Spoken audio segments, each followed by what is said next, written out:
आज मैं आपको बताऊंगी कि श्री कृष्ण का नाम लड्डू गोपाल कैसे पड़ा। तो आइए शुरू करते हैं। कहते हैं, ब्रजभूमि में भगवान श्री कृष्ण के एक परम भक्त कुंभन दास थे। कुंभन दास का एक पुत्र था रघुनंदन।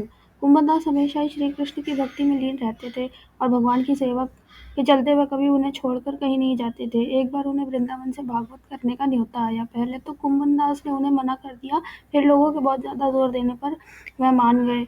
उन्होंने सोचा कि भगवान की सेवा की तैयारी करके जाएंगे और रोजाना कथा करके वापस लौट आएंगे। कुंभन दास ने भोग की सारी तैयारी करके अपने बेटे रघुनंदन को समझा दिया कि ठाकुर जी को भोग लगा देना, और कथा करने चले गए।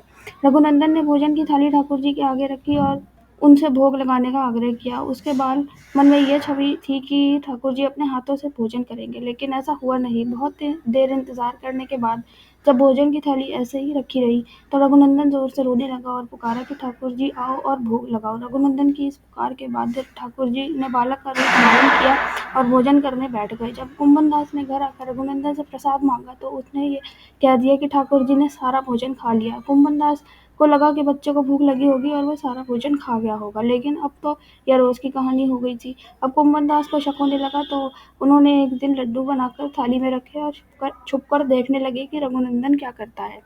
लड्डू की थाली रघुनंदन ने ठाकुर जी के आगे रखी, तो उन्होंने बालक का रूप धारण किया और लड्डू खाने लगे। कुंभन दास यह सब छुपकर देख रहा था। जैसे ही ठाकुर जी ने बालक का रूप प्रकट किया, तो कुंभन दास भागता हुआ आया और प्रभु के चरणों में गिरकर विनती करने लगा।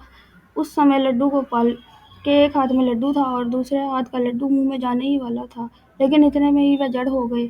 उसके बाद से ही उनके इस रूप की पूजा की जाती है और उन्हें लड्डू गोपाल कहा जाता है।